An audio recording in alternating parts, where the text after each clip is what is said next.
Pessoal, vamos falar sobre a situação na Ucrânia, o que aconteceu nas últimas horas na linha de frente, mas principalmente vamos falar sobre o discurso do Putin de hoje cedo lá na Rússia, o que muda nisso daí, quais são as perspectivas. Vamos falar um pouquinho também do discurso do Bolsonaro, infelizmente, na ONU ontem também, né? Vamos ver o que vai mudar com essas coisas todas aí no fronte diplomático. Esse vídeo é o vídeo do dia 21 de setembro de 2022, a gente faz vídeos aqui todos os dias desde o início da guerra. Essas notícias de hoje foram sugeridas por Erich, Replicante e várias outras pessoas. Obrigado aí ao pessoal que sugeriu a notícia. Obrigado a você que está assistindo o nosso vídeo. Se você gosta do nosso conteúdo, por favor, deixe o seu like e se inscreva aqui no canal, né? Pois bem, pessoal, só para avisar vocês, eu vou estar viajando amanhã. Eu vou a São Paulo participar de um debate com um rapaz lá no Monarch Talks, exatamente sobre guerra Rússia-Ucrânia.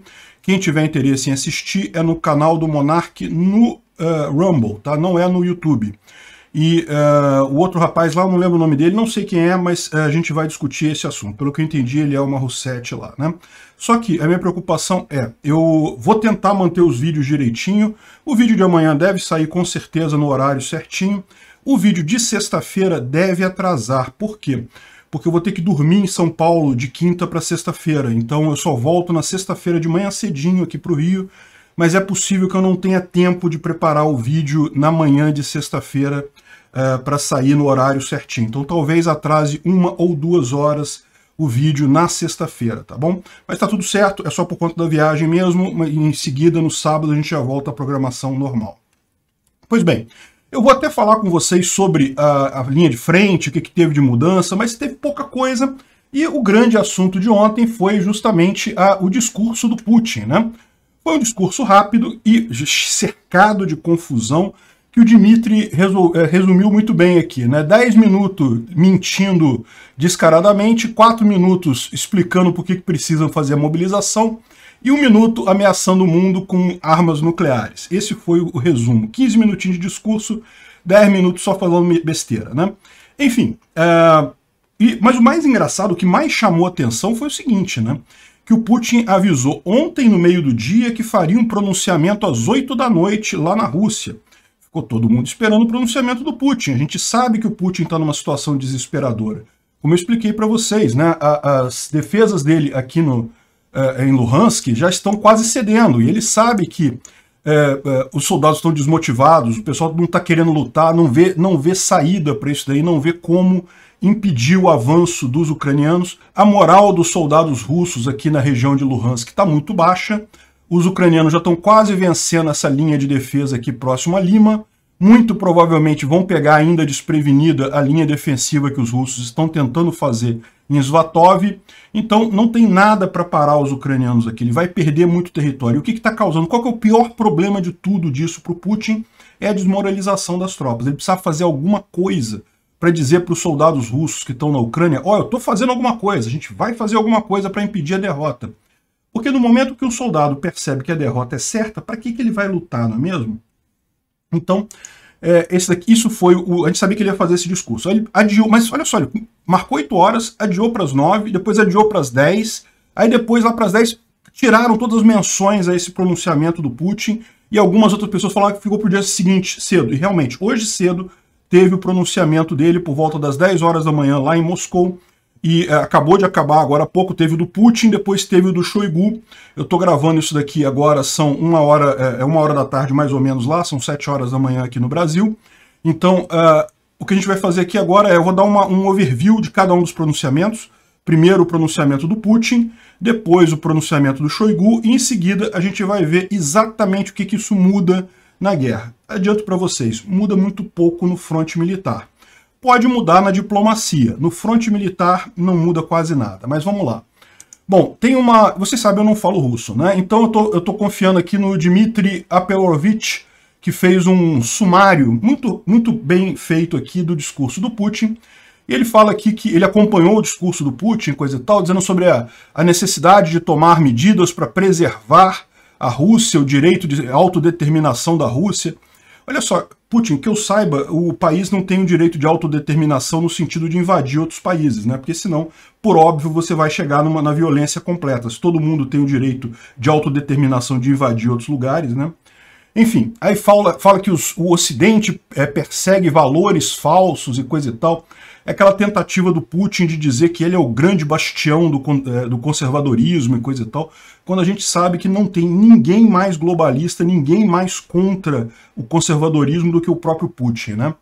Aí, enfim, vai falando aquela baboseira toda de que o Oeste, que o Ocidente quer botar armas na Ucrânia, aquela lorota toda que ele usou para justificar a invasão dele no primeiro momento.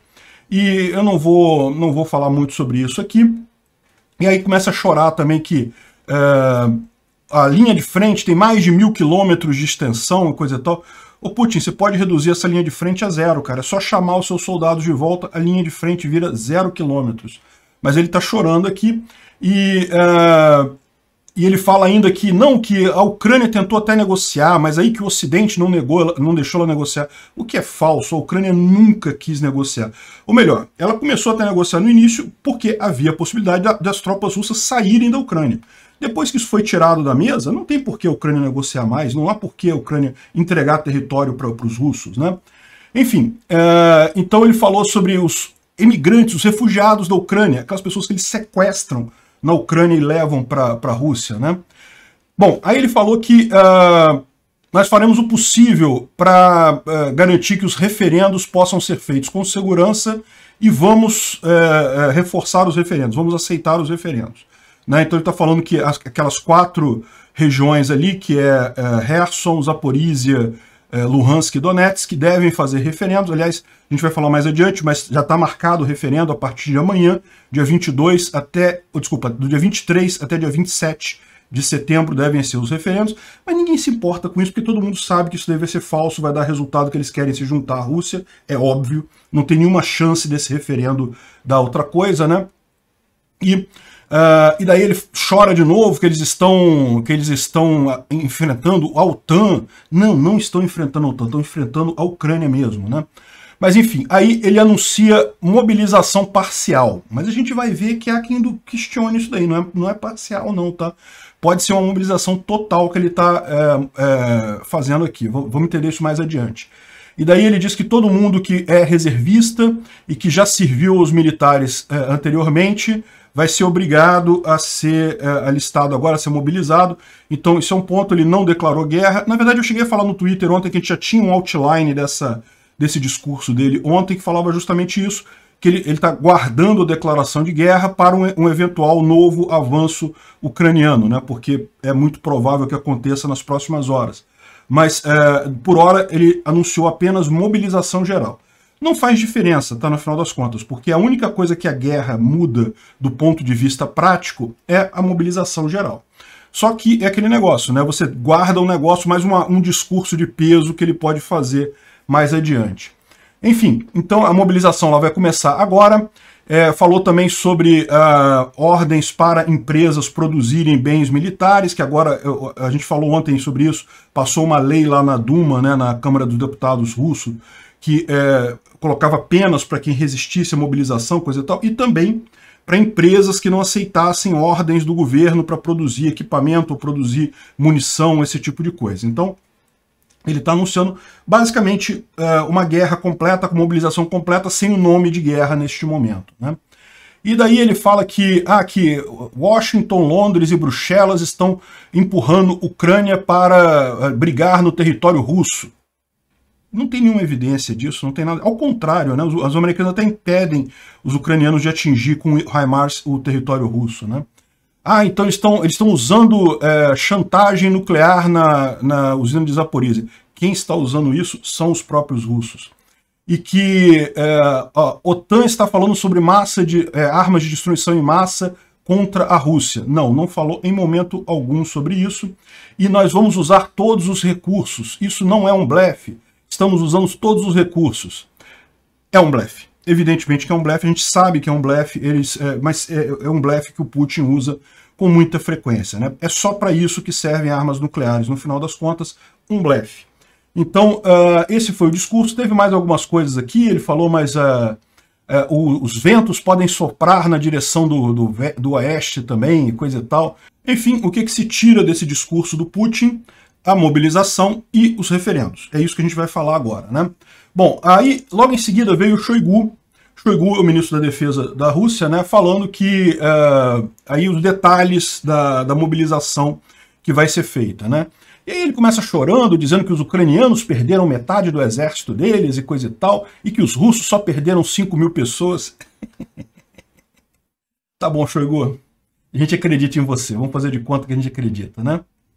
E aí ele falou que os conscritos vão continuar a servir apenas no território da Federação Russa, e o que não quer dizer nada, porque, né, como os referendos vão dizer que, certamente vão dizer que agora Kherson, Luhansk, etc., agora é tudo Rússia pelos referendos, então isso não quer dizer nada, né? Pode ser que sejam colocados lá também. E nós temos quase 25 milhões de pessoas que serviram ao serviço militar na Rússia. Então, desse pessoal todo, a gente vai fazer uma mobilização parcial entre 1 e 1% dessas pessoas, ou seja, alguma coisa em torno de 250 mil a 275. Na verdade, o número que está circulando por aí são 300 mil pessoas. E todo mundo vai passar por treinamento e será montado em unidades antes de ser mandado para a zona de guerra. A gente sabe como é que funciona isso, né? A gente viu bem o pessoal comentando no início da guerra que o treinamento é dar 2 tiros com fuzil e é isso aí, me mete bronca, né? Uma semana de treinamento. Eles provavelmente vão fazer pelo menos algumas unidades muito rapidamente, por quê? Como eu falei para vocês, a situação é emergencial lá na Ucrânia. A Ucrânia está conseguindo avançar muito rápido ali em Luhansk e muito provavelmente vai destruir as defesas russas ali na região, né? Aí ele disse que nós vamos manter a operação especial e vamos até o final, até conquistar toda a liberdade do pessoal ali Aí é diferente, né? Porque eles falavam originalmente que era só o Donbás, agora já incluiu Kherson, Zaporizhia e coisa e tal. Vamos falar um pouco aqui sobre o decreto de mobilização, né? O decreto de mobilização, basicamente, começou hoje a mobilização no território russo. Vão ser escolhidos pessoas que serviram as Forças Armadas em algum momento. Vamos definir que o nível de pagamento vai ser o mesmo do pessoal que já está na operação especial, e os contratos assinados pelas pessoas que assinaram contratos se tornam agora por tempo indeterminado. Ou seja, lembra que essa operação especial inicialmente tinha muita gente que assinava um contrato de 6 meses ou de 1 ano para lutar, e depois desse período estava livre para, né, retornar para a Rússia. Agora não, esse período agora ficou estendido indefinidamente, embora vai manter as condições, né? E quem for recrutado agora também vai ter as mesmas condições.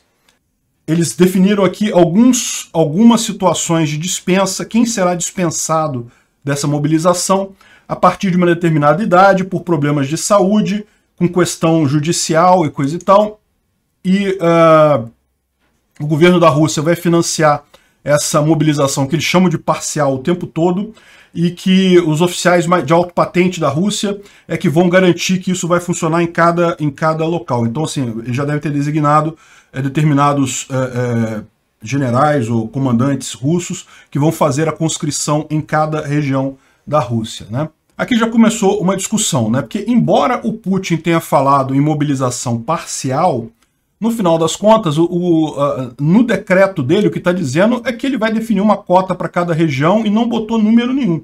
Então, embora ele tenha falado que vai ser 1%, essa mobilização que ele anunciou agora, não tem garantia que vai ficar nisso. Entenda, ele está dizendo que agora ele vai chamar 1%, mas ele pode amanhã chamar mais 1%, mais 10%, mais 20% dentro do mesmo decreto. Não muda de forma definitiva isso daí, né? Eles fazem muita questão de ressaltar que a mobilização é parcial, e coisa e tal. Por quê? Porque o grande problema dessa mobilização é a perda de imagem do Putin, né? A população russa não gosta de mobilização. Ninguém quer ser levado para uma guerra contra a vontade. O povo russo gosta muito de guerra, está muito a favor da guerra, quando a guerra é lá longe. Agora que está tendo que ir o pessoal, ou seja, para o público interno, eles estão dizendo na Rússia que será uma mobilização parcial. Não, é só um pedacinho, só 1% e coisa e tal. Mas, na verdade, esse decreto vai muito além disso, né? E aí, vamos falar aqui sobre algumas críticas. Por exemplo, o Arestovich está falando aqui que referendo e mobilização na Rússia não terão consequências militares, exceto acelerar o colapso e a revolução na Rússia do Putin. Por quê? Porque isso vai destruir um contrato público indescritível ou invisível sobre o qual o regime Putin tem se realizado até agora. Guerra só na televisão. esse é um ponto importante que eu já mencionei, né? O público russo adora as guerras do Putin porque elas são só lá na televisão. Nunca é feito, ninguém é chamado a entrar na coisa diretamente, né? Aconteceu com as guerras na Geórgia, né? As guerras na Chechênia, desculpa, e agora com a guerra na Ucrânia. A falta de infraestrutura para mobilização, principalmente o número de comandantes júniores necessários para transformar os mobilizados na imagem de um exército. Isso é um problema que aconteceu inclusive na Ucrânia. Tá? A Ucrânia tinha dificuldade justamente por quê? Porque os melhores quadros da Ucrânia estavam lutando na frente de batalha. E aí você precisa treinar as pessoas. Quem que você vai chamar para treinar as pessoas? Você não pode tirar um oficial que está lá na frente de batalha para voltar para treinar o pessoal na retaguarda, né? Mas a Ucrânia teve a vantagem de poder usar os países amigos. A Inglaterra está treinando um monte de gente, a Espanha está treinando gente, um monte de países está treinando soldados ucranianos. E aí esses países, em tese, não estão participando da guerra, não tem problema nenhum com dispensar o pessoal mais experiente deles para ensinar, e os ucranianos estão sendo treinados, né? Além de, lógico, ter estrutura na própria Ucrânia para treinamento do pessoal também. É muito importante notar isso, tá, gente? A mobilização na Ucrânia já aconteceu desde o primeiro dia da guerra, desde o dia 24 de fevereiro. A Ucrânia já está indo para o 4º ou 5º lote de mobilização de 300 mil pessoas lá na Ucrânia, né? Então, assim, não vai fazer diferença militar essa mobilização na Rússia do jeito que eles estão fazendo. E a grande diferença entre as duas mobilizações é que enquanto na Ucrânia o pessoal, em sua maioria, quer lutar, quer defender, a opinião pública vê a defesa do país como algo importante, na Rússia tem esse problema. O pessoal não... Ok, gosta de ver a guerra, gosta de falar que o Putin está ganhando e coisa e tal, mas na televisão, na prática... E capacidade de combate extremamente baixa entre os mobilizados por falta de motivação. É o que eu mencionei. É muito diferente do lado ucraniano isso.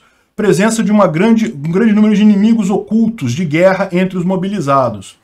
Isso é um ponto que o pessoal tem falado, né? Aliás, isso é um problema que aconteceu com a Rússia em todas as guerras que ela perdeu e coisa e tal. Qual que é o problema de você fazer uma mobilização indiscriminada? Você vai colocar um monte de gente que não necessariamente te apoia com arma na mão. Eles podem, até num primeiro momento, estar mais focados em destruir o inimigo, né? Você vai botar na linha de frente para eles atirarem no inimigo. Mas, no momento que acabar essa coisa, com a derrota da Rússia, esse pessoal vai ter que voltar para a Rússia, ainda menos satisfeito com o Putin, e agora sabendo usar arma, uma arma na mão. Olha que coisa. É por isso que não é incomum o pessoal ter problemas depois de guerras fracassadas na Rússia, né? E com relação aos referendos também não vai haver nenhuma diferença, isso não muda em nada no final das contas. É lógico, isso é um blefe do Putin para dizer que vai usar bomba atômica e coisa e tal por invasão da Rússia, mas na verdade pode ter até o efeito contrário, porque para pensar.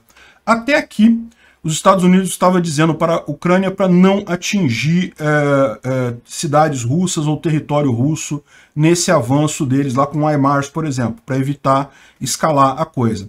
Agora que a Rússia está dizendo que aquele território ali agora é dela, então, né, então pode usar agora o HIMARS onde quiser. Pode usar em Belgorod, pode usar em Kursk, pode usar em qualquer lugar da Rússia que está valendo. É a mesma coisa que usar em Kherson, não é mesmo? Enfim, ou seja, na verdade isso pode ter até o efeito contrário ao que o Putin está querendo. E como eu falei para vocês já, negócio de usar a bomba atômica, a bomba atômica se usa como blefe mesmo. É essa a razão de existir de uma bomba atômica, né? O uso estratégico dela tem muito pouca eficácia no final das contas, né? E outra coisa que o Arestovich falou também é que, na verdade, eles estão estimando em 300 mil russos sendo mobilizados e que isso vai, na verdade, apenas conseguir manter, isso apenas confirma que ele já tem a conta de 150 mil soldados russos entre mortos, feridos que não vão voltar e desistências, porque... É o que ele fala, né? A gente sabe que tem 80 mil soldados russos entre mortos e com problemas de saúde grave. Isso é estimativa até da OTAN. Mas a gente não sabe quantos que desistiram, quantos que fugiram. Agora, pelo que indica aqui, deve ser em torno de 150. Qual que foi a lógica do Shoigu? 150 que a gente perdeu nesses primeiros 6 meses de guerra aí, mais 150 que a gente vai perder nos próximos 6 meses, já deu os 300 para manter a mobilização russa lá na região, né? Fica claro com essa mobilização que a Rússia ela se contenta agora em manter o território que ela tem. Ela estava esperando, aquilo que eu falei para vocês, né? Há muito tempo que a Rússia sabia que não conseguia manter esse território. Ela estava esperando um acordo de paz, alguma coisa, um cessar-fogo.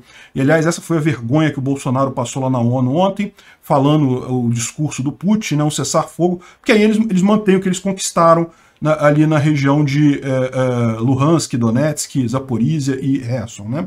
Ou seja, o que eles estão planejando é justamente isso, não é ataque. Eles estão apenas mantendo o número de pessoas no exército russo, a ideia deles é defender esse território, né?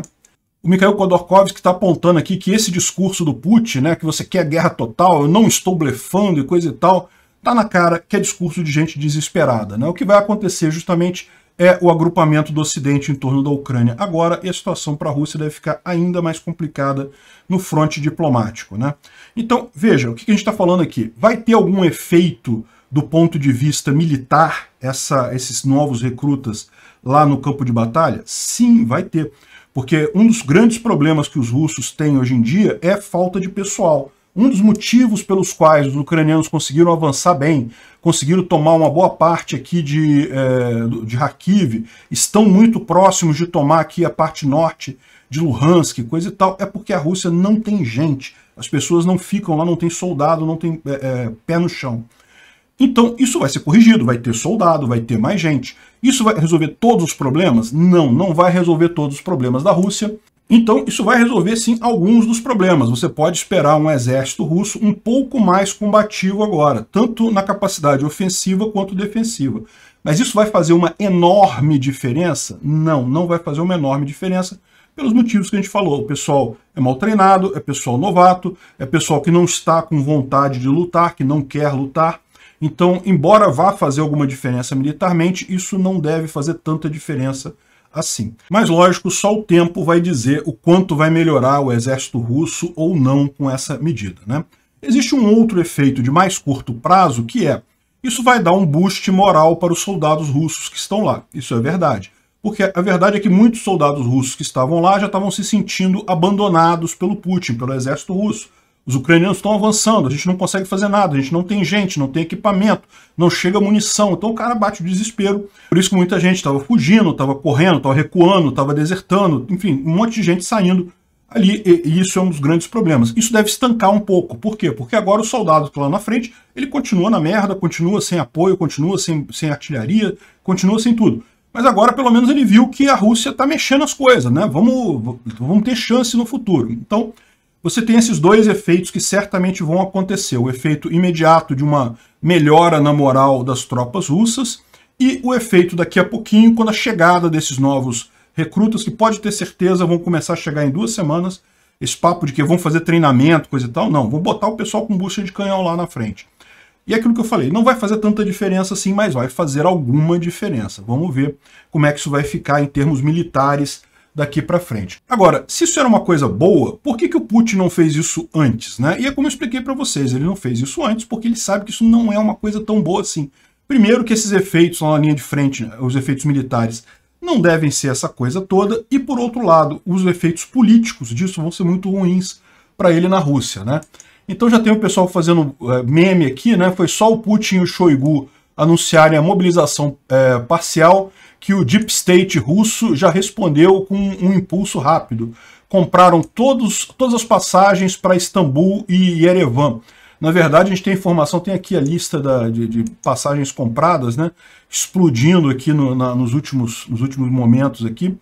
E, na verdade, nesse momento, segundo está circulando por aí, já não tem passagem para nenhum lugar fora da Rússia. Todos os voos, todos os assentos de todos os aviões saindo da Rússia para qualquer outro lugar do mundo. Não são muitas opções, tá? A Rússia não tem voos hoje em dia para a maior parte dos lugares, mas tem, por exemplo, para Turquia, tem para Israel, tem para alguns outros lugares, e já estão todos lotados, todo mundo fugindo imediatamente dali, né? Chega a ser engraçado realmente. E aqui, ó. Sim, e outra coisa, eles também anunciaram que não podem sair do país pessoas, homens entre 18 e 65 anos, a menos que eles consigam mostrar uma evidência de que eles estão viajando pelo Ministério da Defesa, né? Parece que isso começou agora. Não foi, muita gente conseguiu embarcar ainda ontem à noite, agora de manhã cedo, mas agora, é esse momento que eu estou gravando o vídeo, 1h da tarde lá eu não sei se o horário da Rússia é o mesmo da Ucrânia, mas enfim. No meio da tarde lá na Rússia já não pode mais homens entre 18 e 65 anos embarcarem. Também não conseguem passar nos pontos de fronteira. Tem aviso de homens russos tentando entrar na Geórgia, tentando entrar em outros países e não conseguindo, né? E lógico, para quem não tem dinheiro para comprar uma passagem de avião, para tentar uma passagem... Que aliás, outra coisa também é tickets de trens, né? Trens para fora da Rússia também, todos esgotados. E quem não tem dinheiro para pagar uma passagem de trem, aí tem aqui, ó, estourou a busca no Google na Rússia, como quebrar seu braço em casa.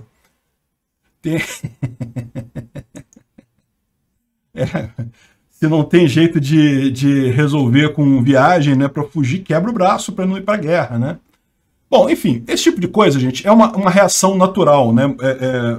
Muita gente vai pensar esse tipo de coisa. Pouca gente vai acabar fazendo, de fato, isso daí. A gente sabe como é que funciona isso. A maior parte do pessoal prefere ir para a guerra, prefere obedecer, infelizmente. Mas o fato é que a gente está vendo muita revolta na população russa, como era esperado.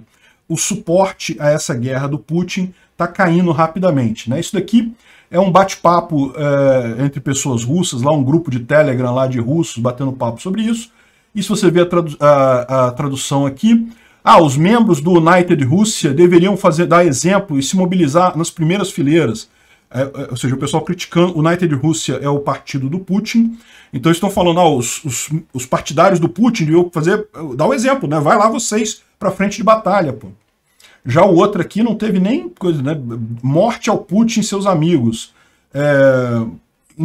Uma gíria meio ruim aqui. Kremlin vai fazer alguma coisa com você mesmo. E, enfim, tem vários palavrões nessa parte aqui, né? Morra, escória, por favor. E aí, a primeira categoria de conscritos deveriam ser os deputados e seus filhos e coisa e tal. Enfim, isso aqui, tem que mandar o filho do Medvedev para lá imediatamente, coisa e tal. Ou seja, o que eles estão criticando é isso. Os políticos arrumaram uma guerra que não tem lógica nenhuma e agora querem mandar eles para lutar na frente de batalha, né? Ou seja, para morrer lá na frente de batalha. E o pessoal está revoltado com muita razão. Repara como é que é diferente a situação da Rússia e da Ucrânia, né? Porque a Ucrânia foi provocada. As pessoas percebem que elas têm que defender a propriedade privada delas, defender a propriedade daquelas pessoas que estão com elas ali, que convivem com elas, que estão na mesma cidade, que estão no mesmo país, né? A Rússia não. A Rússia, essa guerra é uma escolha. Foram os políticos que escolheram fazer essa guerra e agora querem botar os jovens para morrer nessa guerra lá, né? Eu acho que é o grande erro de que muita gente comete nessa guerra é achar que é equivalente as duas coisas. Não, não é equivalente, não. A Rússia foi quem invadiu a Ucrânia. É diferente totalmente. Bom, e aí, para desespero do pessoal que estava xingando aqui, dizendo que os deputados deveriam ir primeiro, ao contrário, os deputados receberam para eles e sua família receberam uma isenção da chamada. Pois é, meu amigo, aquilo que eu falo, né? Político é para isso, amigo. Ele não vai botar o dele na reta, não. Ele vai botar o seu na reta, né? Enfim, já estão chamando para grandes manifestações, então aqui isso aqui é um aviso de manifestação para hoje, dia 21, às 19 horas, em várias cidades russas. Tem o alerta lá na internet, lá na Rússia. As forças policiais já foram mobilizadas para conter essas manifestações na Rússia. Vamos ver o tamanho dessas manifestações, porque vai dar uma boa imagem para a gente do quanto a população ficou insatisfeita com essa convocação, né, com essa mobilização. E o Navalny falou que o Navalny, que é o político de oposição ao Putin, ele apoiou as manifestações, falou que está de acordo com as manifestações e o pessoal vai apoiar as manifestações também. Pode ser que seja uma coisa grande, porque, lembra, o Navalny, embora ele esteja preso, ele tem um time de colaboradores, de assessores na Rússia, que já organizou manifestações muito grandes, né?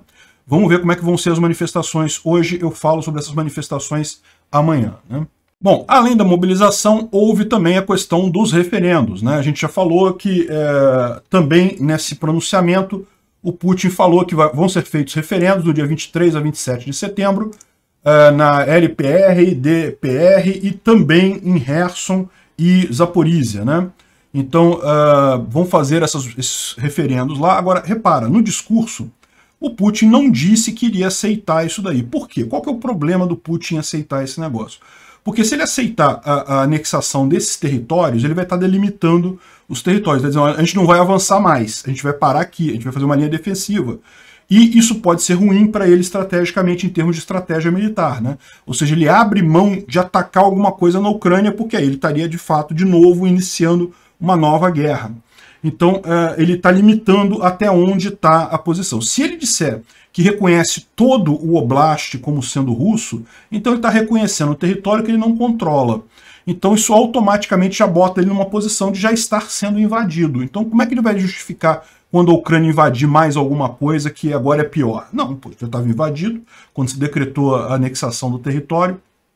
Então essa coisa toda, o Putin saiu pela tangente nisso daí. Ele não quis dizer o que ele vai fazer com o resultado do referendo. Mas o mais curioso de tudo é como que o pessoal já trata o resultado do referendo como sendo anexação à Rússia, né? Assim, a gente sabe que né? A ideia é que se fosse um referendo de verdade, se houvesse uma leve suspeita de ser algo isento, de ser algo real, a gente deveria pelo menos falar que, né, conforme o resultado do referendo, vai haver anexação à Rússia. Não, eu tô falando que já vai ser que estamos na próxima semana 4 regiões vão juntar a Rússia e coisa e tal, né? A gente sabe, mas a verdade é essa, a gente sabe que não tem legitimidade nenhuma esses referendos, como não teve o da Crimeia em 2014 também, é uma lorota esse negócio de que, não, o pessoal quer entrar na Rússia. Parada é essa, né? Enfim, mas fica bem claro esse tipo de coisa aqui, né? Bom, o Ministério da Defesa britânico, ele falou que o Putin quebrou várias de suas próprias promessas ao mobilizar a população, ao invadir áreas além do Donbás, né? Ele tinha falado que a operação especial dele era no Donbás, agora já entrou Kherson, Zaporizhia e coisa e tal.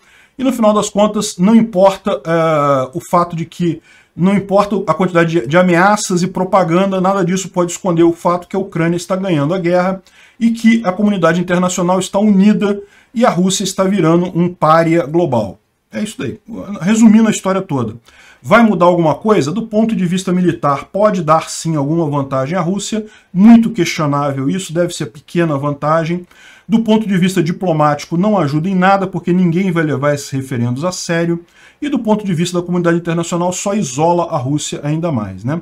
O Biden ia falar ontem na Assembleia das Nações Unidas. Você sabe, a Assembleia das Nações Unidas, sempre o primeiro a falar é o presidente brasileiro, por uma questão de tradição, e o segundo é o presidente americano.